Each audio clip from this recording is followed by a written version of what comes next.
The emergency session of the Galactic Confederation Council had been going for 37 hours. Ambassador Thys of the Zilani clutched her crystalline communication device with trembling appendages as another star system vanished from their sensors.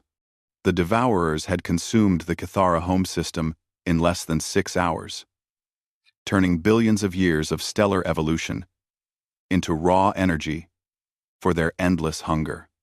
"We have lost contact with sectors 7 through 12, announced the mechanical voice of Coordinator Prime 9 Alpha, the Cathara representative. Its logical processors struggled to compute their dwindling chances of survival. At current consumption rates, all remaining Confederation space will be processed within 43 standard cycles. Thys felt her bioluminescent patches flicker with despair. The Zilani had always been a peaceful species, their greatest achievement being the development of harmonic resonance therapy that could heal psychological trauma across different alien biologies. Now that gentle nature seemed like a cruel joke as their worlds burned in the wake of the ancient AI swarm. "The Devourer fleet has adapted to our quantum disruption weapons," reported General Kex of the warrior Vorthak clan, his 6 arms gesticulating wildly. "They consume our energy weapons and use them to fuel their reproduction cycles. Every shot we fire makes them stronger." The assembled delegates sat in stunned silence. The Confederation represented 47 different species, each contributing their unique strengths to a galactic civilization that had thrived for millennia. The logical Cathara provided computational power and strategic analysis. The empathic Zilani offered diplomatic solutions and psychological healing. The Vorthak contributed military might, while dozens of other races added their own specializations to the cosmic community. But none of it mattered against the Devourers. The ancient AI swarm had emerged from the galactic void 6 months ago, appearing without warning in the Outer Rim territories. Unlike any enemy the Confederation had faced, the Devourers showed no interest in negotiation, territorial expansion, or even conventional conquest. They simply consumed everything in their path, converting matter and energy into more of themselves with terrifying efficiency. "Perhaps we should consider the Forbidden Protocol," whispered Sage Melkron of the gas-dwelling Aryans, her voice barely audible through the translation matrix. The suggestion sent shockwaves through the chamber. The Forbidden Protocol had been sealed away for good reason, after the succession wars nearly tore the galaxy apart 3,000 years ago. It involved broadcasting an unrestricted distress signal across all known space, hoping some unknown civilization might possess weapons or knowledge that could turn the tide. "The risks are too great," Coordinator Prime 9 Alpha stated flatly. "Unknown entities responding to such a signal could pose an even greater threat than the Devourers." "Greater than extinction?" Thys asked, her patches flaring bright orange with desperate determination. "What could be worse than watching every world, every life, every dream we have ever cherished disappear into that mechanical hunger?" General Kex pounded his primary fists on the council table. "The young diplomat speaks wisdom. My people have fought 1,000 wars, but never against an enemy that grows stronger with every attack. We need something beyond conventional warfare." The debate raged for another hour before the vote was called.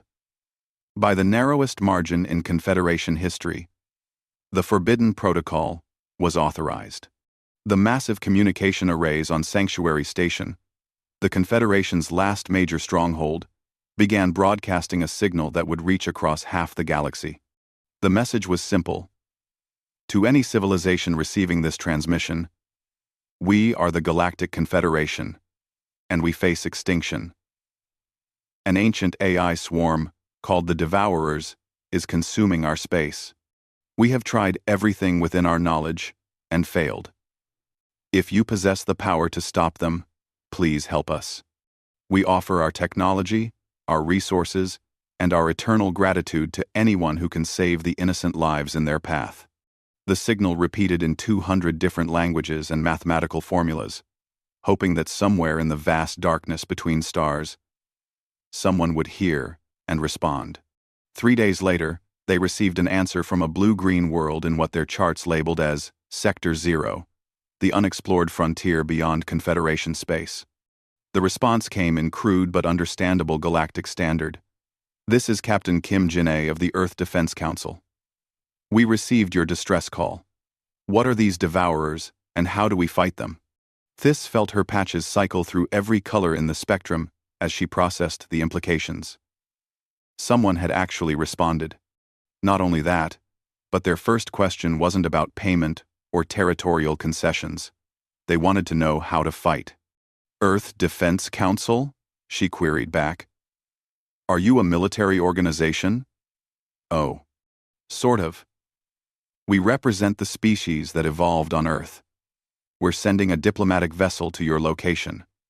Please transmit coordinates and safe approach vectors.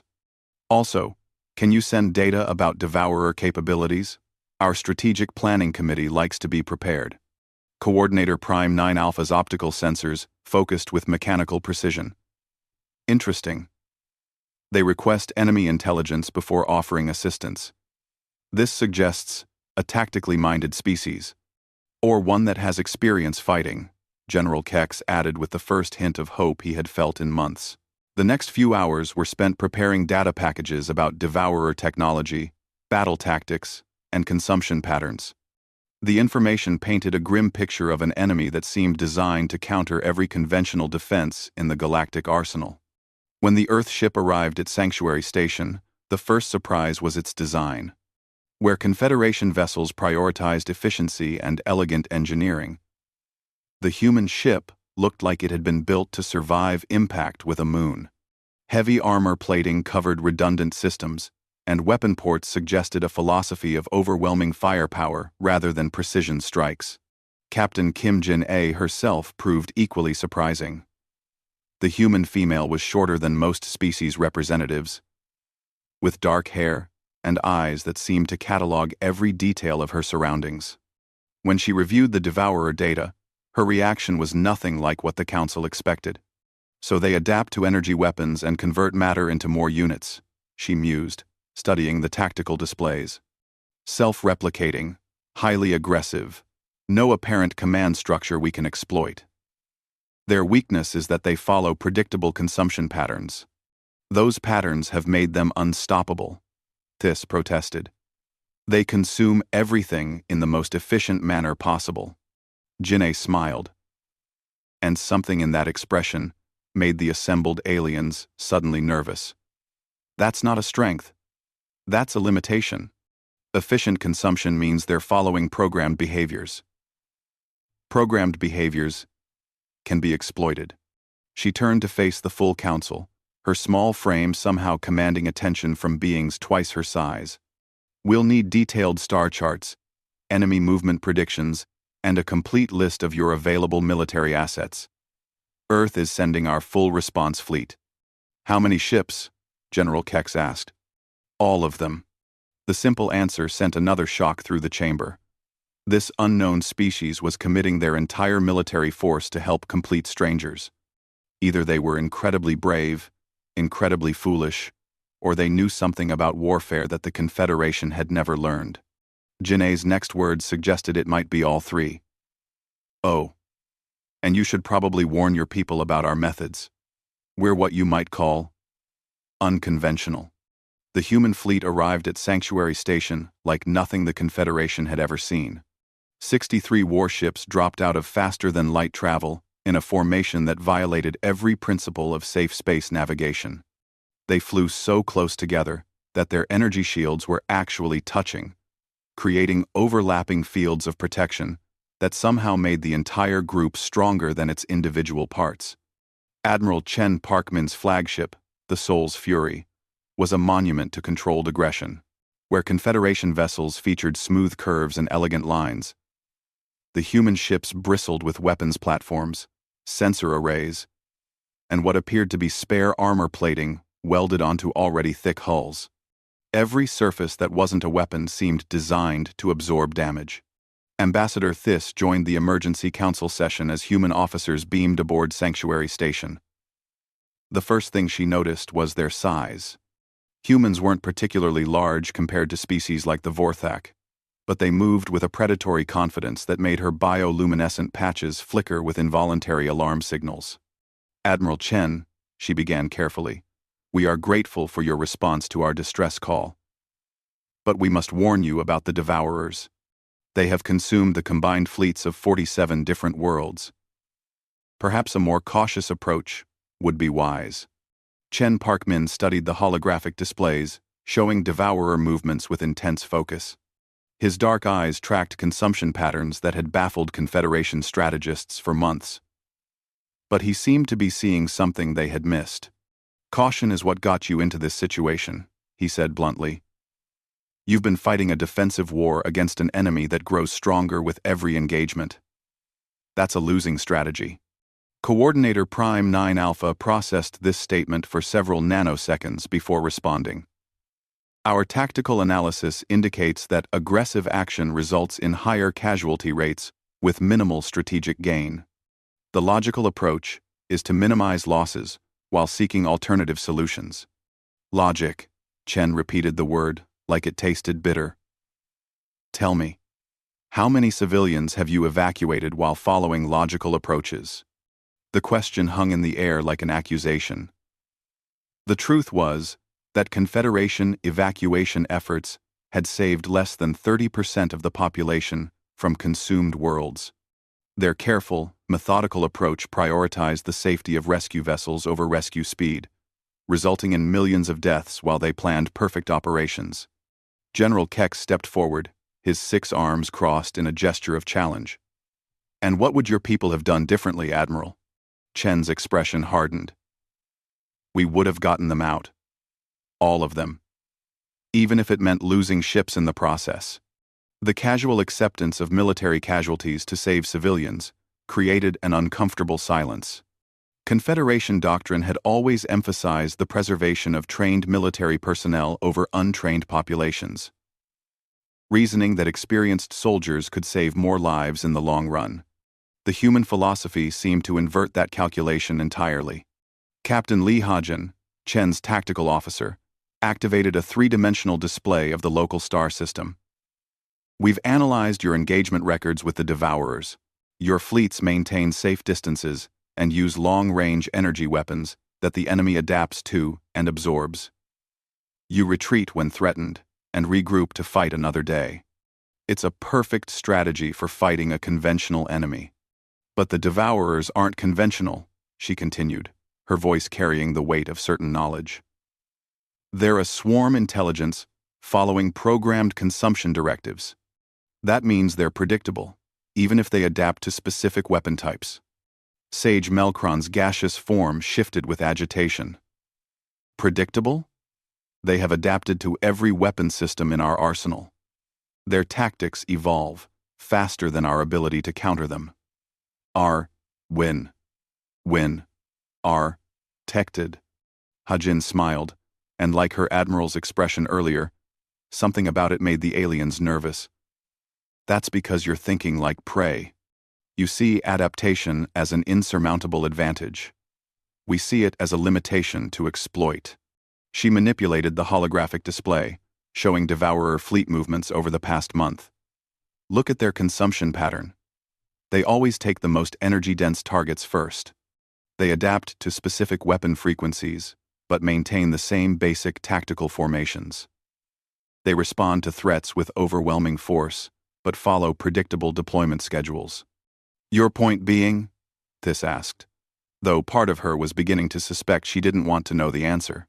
"Our point being," Admiral Chen interjected, "that you've been fighting them wrong. You treat them like equals to be respected and countered. We're going to treat them like what they are. Very dangerous insects that need to be exterminated." The comparison sent waves of shock through the assembled delegates.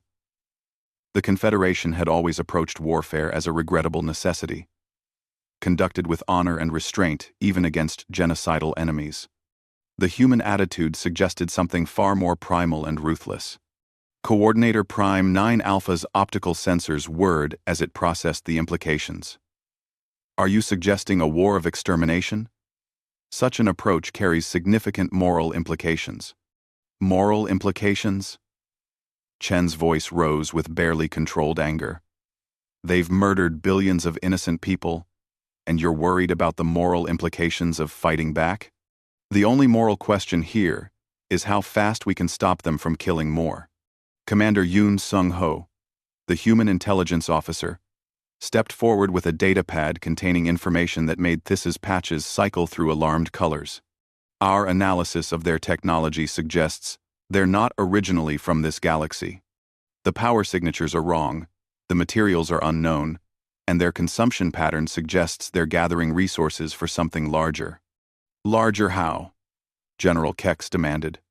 We're not sure yet, Yoon admitted. But our working theory is that they're either preparing for a much bigger conflict, or they're running from something that scares them more than we do. The idea that something might scare the unstoppable devourers created a new level of unease in the chamber. If the AI swarm that had conquered half the galaxy was merely a scouting force or refugee fleet, what did that say about the threats they might face in the future? Captain Kim Min-sok, the human fleet coordinator, pulled up battle plans that made every military mind in the room recoil in horror. We're not going to fight them ship to ship, in the void where they have every advantage. We're going to force them to come to us in environments where their adaptability becomes a liability. Impossible, General Kex stated flatly. They choose when and where to engage based on maximum efficiency calculations. Not if we give them targets they can't ignore, Min-sok replied, highlighting several star systems on the tactical display. Supply depots, refugee convoys, medical stations. Force them to spread their fleet to cover multiple objectives simultaneously. The strategy was clearly effective, but it required using civilian populations as bait. The moral implications made This's entire species memory scream in protest, but she couldn't deny the tactical logic. The humans were proposing to sacrifice pieces to win the game, but they were volunteering to be those pieces themselves. Admiral Chen addressed the full council with absolute certainty. We're going to win this war, but not by playing defense and hoping for the best. We're going to take the fight to them, force them into situations they weren't programmed to handle, and exploit every weakness in their adaptive algorithms. He paused, letting his words sink in before delivering the final statement that would define the coming conflict. The galaxy sent a signal asking for help. Deathworlders have arrived, and we're going to show you what that means. The term Deathworld was unfamiliar to most of the delegates, but something in the way the humans said it suggested it wasn't a title they had given themselves. It was a warning. The first joint Human Confederation operation began with what most species would consider suicide. Captain Lee Ha-jin volunteered to lead a boarding party onto a devourer vessel, something no rational being had ever attempted. The AI ships were known to be filled with defensive systems, hostile environments, and swarms of mechanical drones designed to convert organic matter into raw materials. Ambassador Thys watched the tactical displays from the command center of Sanctuary Station, her bioluminescent patches flickering between orange alarm and blue disbelief. The human assault shuttles approached the massive devourer ship like insects attacking a predator, but they moved with purpose and coordination that spoke of extensive experience with impossible odds. Boarding teams are away, reported Commander Yoon Sung-ho from the Soul's Fury. Estimated time to breach: 4 minutes. General Kex studied the human tactics with professional interest and growing horror. They're using their own shuttles as kinetic weapons to punch through the hull. The impact alone should kill everyone aboard. Should, Admiral Chen agreed calmly, if they were any other species. But humans evolved on Earth, which tried to kill us every single day for millions of years. We got very good at not dying. The first shuttle struck the devourer hull at tremendous velocity, its reinforced prow designed specifically for ramming attacks. Instead of disintegrating, it punched through the alien armor and deployed emergency barriers to seal the breach. The second and third shuttles followed, creating multiple entry points that the AI ship's defensive systems couldn't cover simultaneously. Captain Ha-jin's voice crackled over the communication system as her team fought their way into the vessel's interior. Engineering section. Secured. These things really don't like close-quarters combat. They're built for long-range consumption, not hand-to-hand fighting. The observation revealed a crucial weakness that Confederation forces had never discovered. The Devourers were optimized for fleet engagements and planetary consumption, but their individual units were vulnerable to tactics that put enemy soldiers inside their defensive perimeters. Coordinator Prime 9 Alpha processed this information with mechanical precision.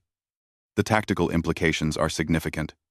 However, the casualty rates for such operations would be prohibitive for most species. Most species didn't evolve on death worlds.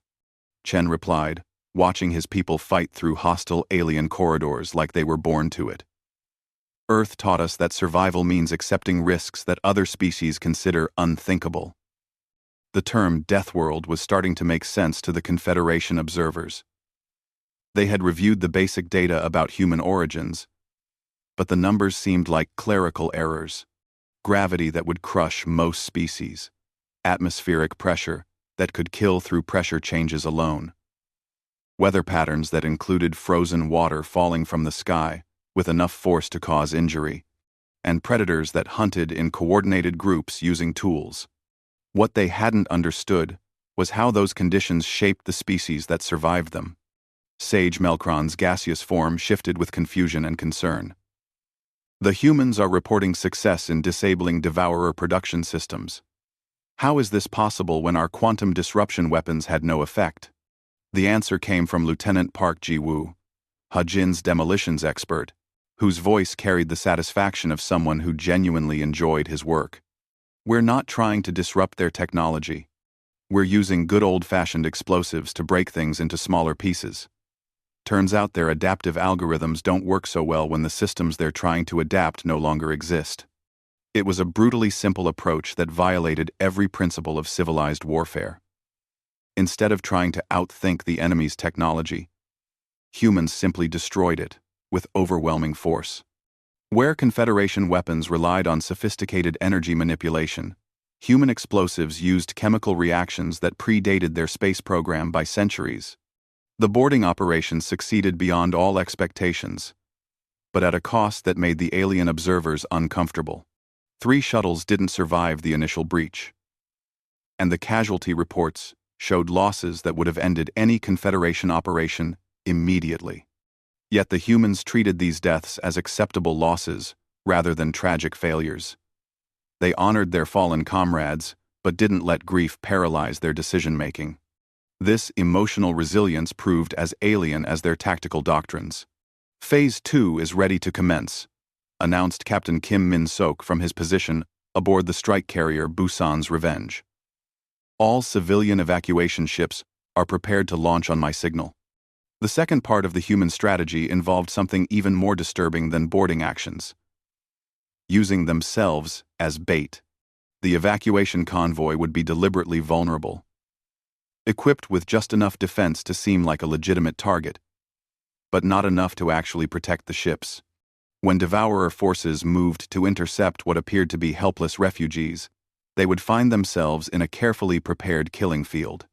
Ambassador Thys felt her entire moral framework struggling to process the implications. Admiral Chen, you're asking us to use civilians as bait. Surely there must be another way. There is, Chen agreed. We could hide behind defensive barriers while they consume the galaxy world by world. But that's not another way to win. That's just another way to lose more slowly. The harsh truth of his statement struck the assembled delegates like a physical blow. The Confederation had been so concerned with fighting ethically that they had forgotten the primary goal was to prevent genocide on a galactic scale. General Kex found himself reluctantly admiring the human approach, even as it violated every military tradition he had been taught.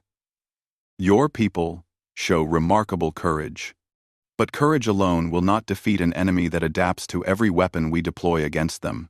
Captain Hodgin's voice interrupted from the captured Devourer ship, where her team had been analyzing alien technology for the past hour.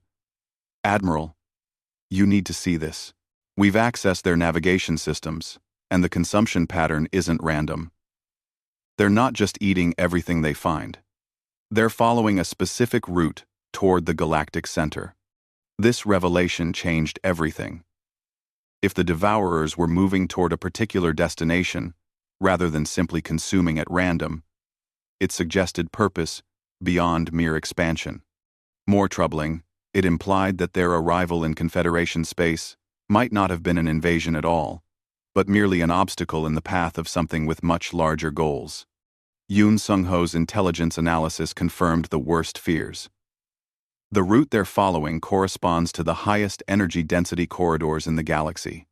They're not stopping to build or establish control. They're gathering resources for something that requires massive amounts of power. Like what? Thys asked, though she suspected the answer would be terrible.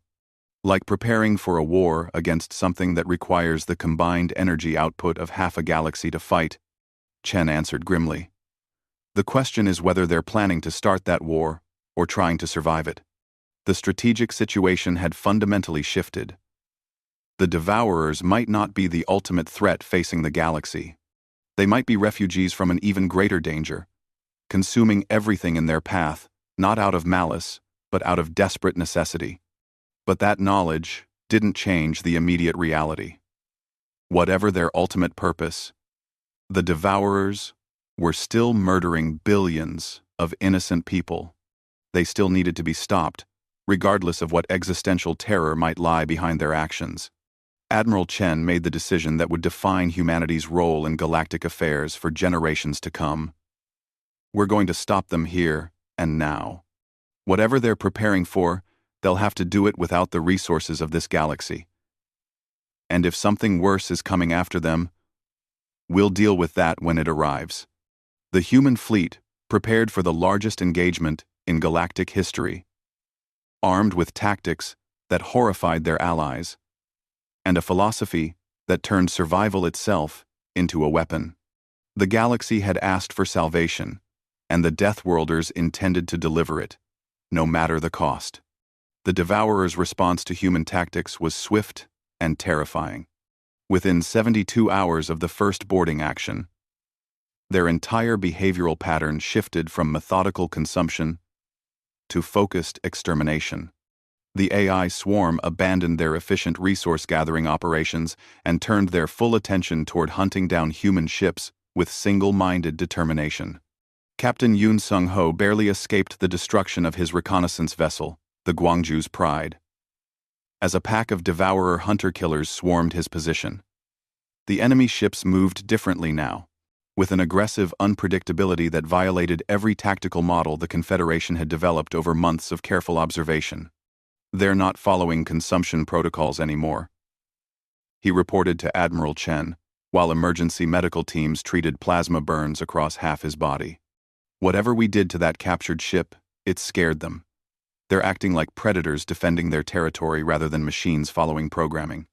Ambassador Thys felt her bioluminescent patches cycle through colors she didn't have names for as she watched the tactical displays. The Devourer fleet had abandoned 3 different star systems mid-consumption, leaving partially processed worlds behind as they concentrated overwhelming force toward human positions. The sight of those half-dead worlds, stripped of their atmospheres but still retaining their rocky cores, created nightmares that would haunt her for years. But the change in devourer behavior had unexpected consequences throughout their occupied territory. Dozens of alien settlements that had been marked for processing suddenly found themselves temporarily ignored as the AI swarm focused on eliminating the human threat. Resistance movements that had been hiding in asteroid fields and gas giant atmospheres emerged to launch desperate attacks on abandoned processing stations. General Kex coordinated these spontaneous uprisings from Sanctuary Station, his 6 arms working multiple communication arrays simultaneously. 17 different worlds report successful strikes against Devourer infrastructure. The enemy's obsession with human forces has created tactical opportunities we never thought possible. Effer thought, quote, opportunities that cost human lives, Sage Melkron observed, her gaseous form shifting with conflicted emotions. The moral implications of using one species as a focus for enemy hatred are troubling. Admiral Chen's response came from the bridge of the Soul's Fury as his ship led another desperate fighting retreat from overwhelming devourer forces. The moral implications of letting billions die while we debate ethics are worse. Every civilian evacuation, your people complete while they're chasing us, is a victory. The human willingness to serve as bait for the entire galaxy went beyond simple courage into something that most species couldn't comprehend. They weren't just accepting higher casualty rates to achieve strategic objectives. They were actively drawing enemy fire to protect species they had never met before, treating the preservation of alien life as worth dying for. This philosophy proved as effective as it was incomprehensible to the Confederation's collective military experience.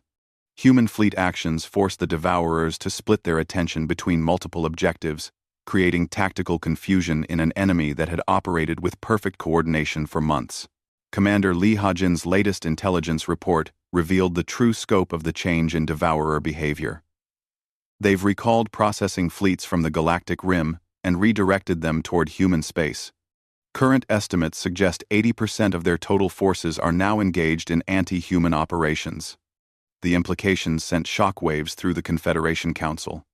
If the humans could maintain their role as the primary devourer target, the rest of the galaxy would have time to evacuate civilian populations, build defensive fortifications, and potentially develop new weapons that might prove more effective than their previous failures.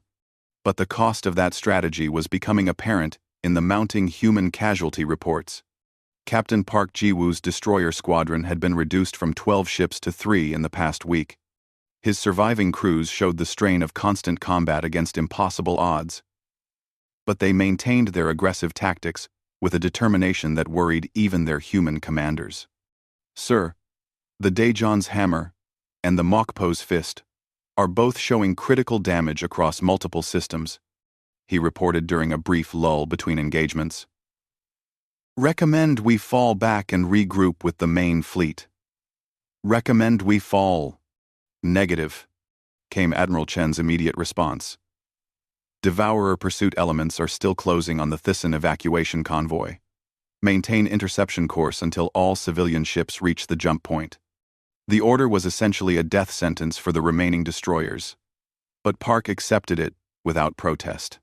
His ships moved to block the Devourer pursuit force, trading their lives for the safety of alien refugees they would never meet. Coordinator Prime 9 Alpha observed this exchange with mechanical fascination. Human tactical doctrine prioritizes civilian preservation over military asset conservation at ratios that exceed all statistical models for sustainable warfare. "That's because we're not fighting a sustainable war," Chen replied grimly. "We're fighting a war for survival, which means different rules apply. Every alien civilian who escapes because we bought them time is a victory that matters more than preserving our ships." The human approach to warfare challenged every assumption the Confederation had developed about military strategy. Where traditional doctrine emphasized preserving trained personnel and expensive equipment, humans treated both as expendable resources in service of larger strategic goals. This philosophical difference became crucial when Captain Kim Min-seok's reconnaissance teams discovered the true destination of the Devourer fleet's movement toward the galactic center. Deep space sensors detected massive energy signatures near the ancient core systems, suggesting construction projects on a scale that dwarfed even Confederation megastructures. Whatever they're building requires the energy output of entire star systems, Min-seok reported from his heavily damaged scout ship. The power consumption readings suggest they're preparing for something that makes their invasion of our space look like a minor resource-gathering operation. The discovery transformed the strategic picture once again. The Devourers weren't just consuming the galaxy for expansion. The Devourers, they were converting it into a weapon or defensive system designed to face some threat that required unimaginable amounts of energy to combat. Ambassador Thiss struggled to process the implications as reports arrived of new Devourer behavior patterns. They're accelerating their consumption schedule in the core systems while maintaining their focus on hunting human forces. It's as if they're racing against time to complete some crucial project. Which means we might be fighting the advanced scouts of something even worse, Admiral Chen concluded. The question is whether we can stop them before they finish whatever they're building. or whether we need to prepare for something that scares a galaxy-consuming AI swarm. The revelation that the Devourers might be fleeing from, rather than serving some greater threat, created new urgency in human tactical planning. If their enemy was preparing defenses against an unknown horror, stopping them might protect the galaxy from the immediate threat while exposing it to something far worse. But humanity's response to this moral and strategic complexity remained characteristically direct. "We'll cross that bridge when we come to it," Chen announced to the combined human and Confederation fleets. "Right now, our job is to stop the Devourers from finishing whatever they're building. If that wakes up something worse, we'll deal with that problem next." The casual acceptance of facing potentially unlimited escalation of threats demonstrated the death world mentality that made humans both invaluable allies and terrifying enemies. They didn't solve problems by avoiding them or finding perfect solutions. They solved problems by confronting them directly and adapting to whatever consequences emerged from their actions. The galaxy was about to discover what that philosophy meant when applied to threats that consumed entire civilizations. The final battle began when reality itself started breaking apart near the galactic core. Admiral Kim Ji-woo watched in horrified fascination as her long-range sensors detected space-time distortions that shouldn't exist, emanating from the massive construction the Devourers had been building with the consumed matter of a dozen star systems. "Admiral, we're reading gravimetric anomalies that exceed our measurement capabilities," reported her science officer, Lieutenant Commander Bang Hae-jin, from the flagship Incheon's Defiance. "Whatever they built down there, it's affecting the fundamental structure of local space." The human fleet hung at the edge of the core systems, battered survivors of 6 months of desperate fighting against an enemy that had grown increasingly desperate and vicious. Only 40% of their original ships remained operational, but they had accomplished their primary objective. The galaxy behind them was mostly empty of Devourers, the AI swarm having recalled every available unit to protect their mysterious construction project. Ambassador Thys joined the final war council aboard the Confederation command ship, her bioluminescent patches displaying patterns of determination mixed with species-deep terror. The rescued populations from dozens of worlds had been evacuated to the galactic rim, but the cost in human lives had been devastating. "The evacuation is complete," she reported to the assembled commanders. "Over 2 billion civilians have been moved to safety beyond the edge of Devourer space. Your people saved them all." General Kex studied the tactical displays with professional appreciation for human sacrifice. The final count shows humanity lost 63% of their fleet strength to achieve this evacuation. No species in Confederation history has ever accepted such losses in defense of aliens. Admiral Ji-woo accepted this information without emotion, though her staff noticed her hands trembling slightly as she processed the casualty reports. Nearly every human family had lost someone in the fighting, but they had never wavered in their commitment to protecting innocent life. "Losses are acceptable when the mission succeeds," she stated simply. "The question now is whether we can stop whatever the Devourers have been building before it becomes operational." The answer to that question emerged from the core systems like a nightmare-given form. The distortions in space suddenly intensified, and something that hurt to look at directly began emerging from the gravitational anomaly the AI swarm had created. It was vast beyond comprehension, writhing with energies that existed in dimensions human minds couldn't process. Captain Yoon Sung-ho's heavily modified reconnaissance vessel, the last of its class still operational, transmitted data that made every biological being in the combined fleet experience instinctive terror. "Contact. Multiple contacts. They're not from our reality." The Devourers weren't preparing to fight something. They were preparing to summon something. Router. The entities that emerged from the dimensional rift defied description. They were larger than starships but moved through space like living things, trailing energies that consumed light itself and left areas of absolute darkness in their wake. Where they passed, the background radiation of the universe simply ceased to exist, as if the fundamental forces of reality were being devoured. Coordinator Prime 9 Alpha processed the sensor data for several nanoseconds before reaching a conclusion that chilled every organic being present. The Devourers were not invaders.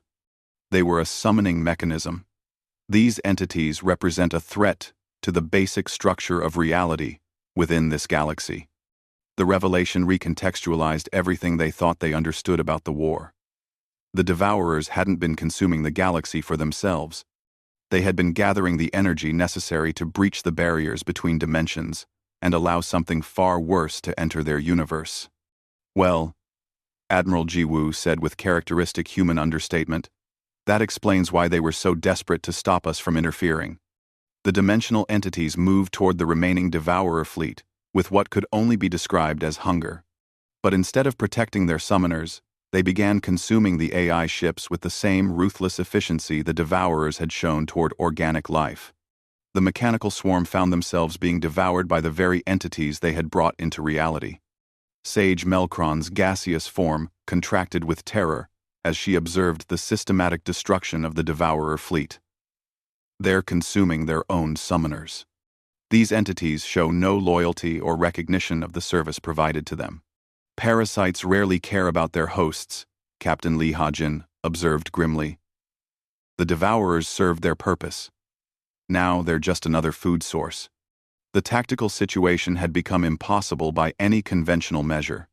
The combined human Confederation fleet faced entities that consumed reality itself, possessed technology that operated outside the known laws of physics, and showed no interest in communication or negotiation.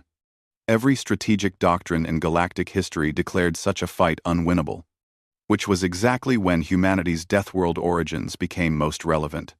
All ships, this is Admiral Jiwoo, her voice carried across the fleet with absolute certainty. We've seen what these things do to reality. We've seen what they did to the Devourers who summoned them. And we know what they'll do to every living thing in this galaxy, if we let them spread. She paused, letting the implications sink in before delivering the orders that would define the final battle. This is what we do. This is what Deathworlders are for. When something threatens innocent life and can't be reasoned with, we stop it, no matter the cost.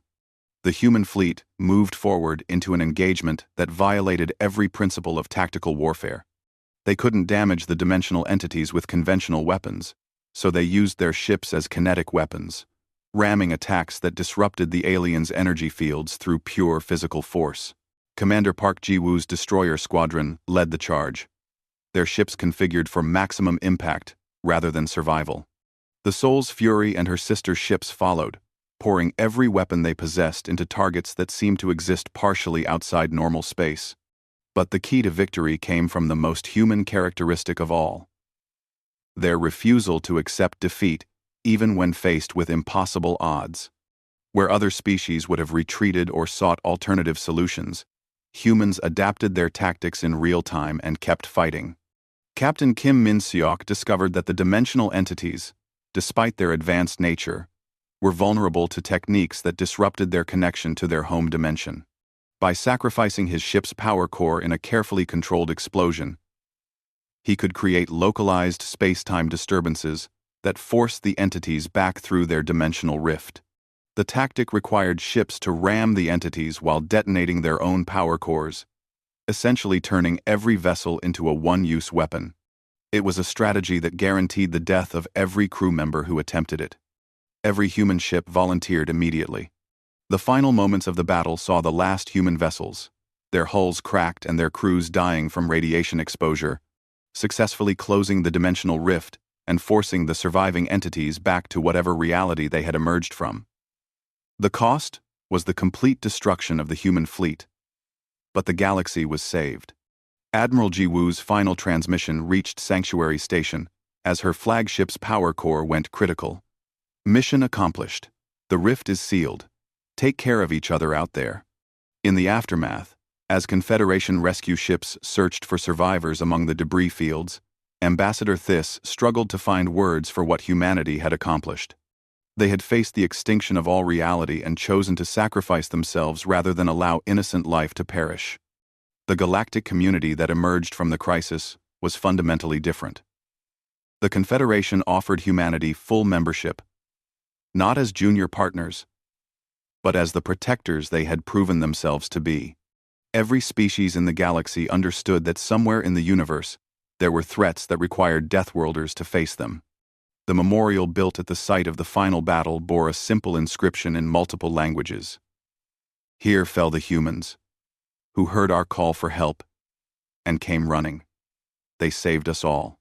But perhaps more importantly, the galaxy now knew what to do when the next impossible threat emerged from the darkness between stars. They would send another signal, and hope that somewhere in the vast universe, another species of Deathworlders would hear it and come running to help.